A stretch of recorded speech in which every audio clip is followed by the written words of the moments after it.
ഈ കൊച്ചിയുടെ നഗരത്തിന്റെ പല മേഖലകളിലും രൂക്ഷമായ വെള്ളക്കെട്ട് ഇന്നലെ മുതൽ അനുഭവപ്പെടുന്നുണ്ട്. കൊച്ചിയിലെ ഏറ്റവും തിരക്കേറിയ മേഖലയാണ് പനമ്പള്ളി നഗർ. പനമ്പള്ളി നഗറിലും ശക്തമായ വെള്ളക്കെട്ടാണ് അനുഭവപ്പെടുന്നത്. രൂക്ഷമാണ് അവിടുത്തെ സ്ഥിതി.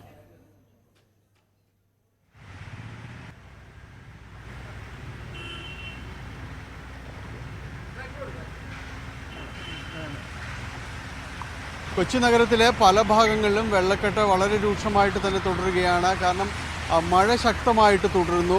ഇതിൽ മഴക്കാലപൂർവ്വ ശുചീകരണ പ്രവർത്തനങ്ങൾ, പ്രത്യേകിച്ച് കാനകൾ, ഓടകളുടേതെല്ലാം തന്നെ ഒഴുക്ക് സുഗമമാക്കൽ വലിയ രീതിയിൽ നടന്നിട്ടില്ല എന്നൊരു ആക്ഷേപം നഗരസഭയിൽ പ്രതിപക്ഷം വളരെ ശക്തമായി ഉന്നയിക്കപ്പെടുമ്പോഴാണ് അത് ശരിവയ്ക്കുന്ന രീതിയിൽ തന്നെ പലയിടത്തും ഈ രീതിയിലുള്ള വെള്ളക്കെട്ട് രൂക്ഷമാകുന്നത്. ഇതിപ്പോൾ നമ്മൾ കലൂർ സ്റ്റേഡിയം ലിങ്ക് റോഡാണ്. വളരെ വലിയ രീതിയിൽ നിർമ്മിച്ചിട്ടുള്ള, ശാസ്ത്രീയമായ രീതിയിൽ പണിയെഴുപ്പിച്ചു എന്ന് അവകാശപ്പെടുന്ന ഓടകളെല്ലാം തന്നെ ഉള്ള, വലിയ രീതിയിലുള്ള ഓടകളെല്ലാം ഉള്ള ഒരു സ്ഥലമാണിത്. പക്ഷേ ഇവിടുത്തെ ഒരു കാഴ്ച ഇതാണ്.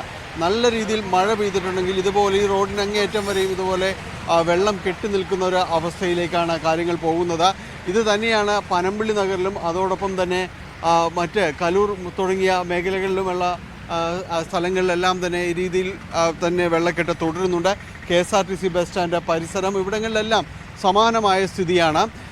മഴ ഇടയ്ക്ക് തോരുന്നതുകൊണ്ട്, മഴ ഇടയ്ക്ക് ദുർബലമാകുന്നതുകൊണ്ട് മാത്രമാണ് നഗരം വലിയ രീതിയിലേക്ക് ഈ ഗതാഗത പ്രശ്നങ്ങളിലേക്കും മറ്റും നീങ്ങാത്തത്. എങ്കിൽ കൂടിയും ഇതുപോലുള്ള ഇടങ്ങളിലെല്ലാം തന്നെയും വെള്ളക്കെട്ട് വളരെ രൂക്ഷമായിട്ട് തുടരുന്ന ഒരു സ്ഥിതിയാണ് നിലവിൽ ഉള്ളത്. ഇതിൽ പലയിടത്തും ഒഴുക്ക് സുഗമമാക്കാനുള്ള അടിയന്തര ഇടപെടൽ പലയിടത്തും തന്നെ ഉണ്ട്. പക്ഷെ അതൊന്നും പൂർണ്ണസ്ഥിതിയിലേക്ക് എത്തുന്നില്ല എന്ന് തന്നെയാണ് വ്യക്തമാകുന്നത്. ഇവിടെ ബ്രേക്ക് ത്രൂ പദ്ധതി, കൊച്ചി നഗരത്തിലെ വെള്ളക്കെട്ട് അത് ഒഴിവാക്കുന്നതിന് വേണ്ടി വിഭാവനം ചെയ്ത ബ്രേക്ക് ത്രൂ പദ്ധതി അത് 4ാം ഘട്ടത്തിലേക്ക് കടന്നിരിക്കുന്നു. എങ്കിൽ കൂടിയും നഗരം പൂർണ്ണമായും ഇതിൽ നിന്ന്, വെള്ളക്കെട്ടിൽ നിന്ന് മോചിതമാകുന്നില്ല. ഈ പദ്ധതികൾ എങ്ങനെയാണ് മുന്നോട്ട് പോകുന്നതെന്ന് സംബന്ധിച്ച് ചോദ്യമുയരുന്നു. മുല്ലശ്ശേരി കനാൽ റോഡിലേക്ക് വരികയാണെങ്കിൽ അവിടെ വെള്ളക്കെട്ട് രൂക്ഷമാണ്. അവിടെ മുല്ലശ്ശേരി കനാൽ പദ്ധതി അത് വിസ്തൃതമാക്കുന്നത് സംബന്ധിച്ച കോടികളുടെ പദ്ധതി അതിപ്പോഴും എങ്ങും എത്താതെ തന്നെ തുടരുന്നൊരവസ്ഥയുണ്ട്. ഹൈക്കോടതി അമിക്കസ് ക്യൂറിയെ വരെ നിയോഗിച്ചുകൊണ്ട് ഇതിൻ്റെ എന്താണ് ഇത് സംബന്ധിച്ചുള്ള ഒരു പഠനം എന്നത് സംബന്ധിച്ച് വ്യക്തമാക്കാനായിട്ട് ആവശ്യപ്പെട്ടിരുന്നു എവിടെ എത്തിയെന്ന്.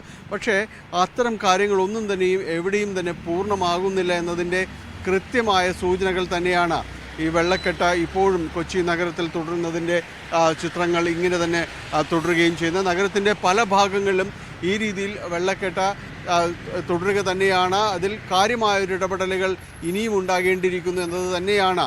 കൊച്ചിയിൽ 2 ദിവസം ശക്തമായി മഴ പെയ്തപ്പോൾ കാണുന്ന വെള്ളക്കെട്ട് ഇത് പരിഹരിക്കാനുള്ള നടപടികളിലേക്ക് നീങ്ങേണ്ടതുണ്ട്. അല്ലായെങ്കിൽ വർഷകാലം അത് കനക്കുമ്പോൾ കൂടുതൽ ദുരിതത്തിലേക്ക് കൊച്ചി നഗരവാസികൾ എത്തുമെന്ന കാര്യത്തിൽ ഒരു സംശയവുമില്ല. കൊച്ചിയിൽ നിന്ന് ക്യാമറമാൻ ഷംലാലിനൊപ്പം ഡാനി പോൾ, ന്യൂസ് 18. ഡാനി സൂചിപ്പിക്കുന്ന പോലെ ഓപ്പറേഷൻ ബ്രേക്ക് ത്രൂ